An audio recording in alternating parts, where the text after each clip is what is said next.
এই 5টি আমল কখনো ছাড়বেন না। আল্লাহ রাসূল সাল্লাল্লাহু আলাইহি ওয়াসাল্লাম সবসময় এই 5টি আমল করতেন এবং আমাদেরকে শিখিয়ে গিয়েছেন যে এই আমলগুলো উম্মতগণ তোমরা কখনো ছাড়বা না।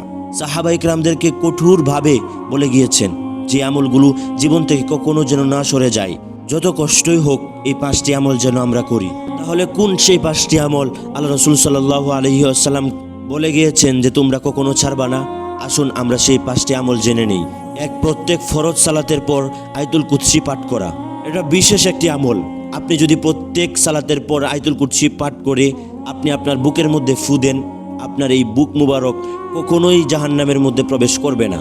ওই জায়গাটা আপনার জন্য সুপারিশের মাধ্যম হবে এবং ওই জায়গাটা অবশ্যই জান্নাতে প্রবেশ করবে। 2, প্রতি রাতে সূরা মুলক পাঠ করা। এই সূরা মুলক যদি আপনি প্রতি রাতে পাঠ করতে পারেন, আপনার কখনো কবরের আযাব হবে না। মৃত্যুর সাথে সাথে ফেরেশতারা আপনাকে জান্নাতের হাউদ পর্যন্ত নিয়ে যাবে। সুবহানাল্লাহ। 3, সকাল সন্ধ্যা দৃঢ় বিশ্বাসের সাথে সাইয়্যিদুল ইস্তিগফার পাঠ করা। যে কোনো ইস্তিগফার হোক, আপনি আল্লাহ তাআলার উপর বিশ্বাস রেখে, ইয়াকিন রেখে আপনি ইস্তিগফারগুলো পাঠ করবেন। যদি সকালে পাঠ করেন সন্ধ্যা পর্যন্ত, সন্ধ্যার পরে যদি আপনি পাঠ করেন তাহলে সকাল পর্যন্ত। এর ভিতরে যদি আপনার মৃত্যু ঘটে, অবশ্যই ঈমানের সহিত মৃত্যু ঘটবে ইনশাআল্লাহ। 4, ওযুর পর কালিমায়ে শাহাদাত পাঠ করা। আমরা যারা কালিমায়ে শাহাদাত না পারি তারা অবশ্যই আমরা শিখে নিব ইনশাআল্লাহ। 5, বিশ্বাসের সাথে আজানের জবাবগুলো দেওয়া। আল্লাহ তাআলা আমাদেরকে এই 5টি আমল নিয়মিত পাঠ করা তৌফিক দান করুক। আমিন।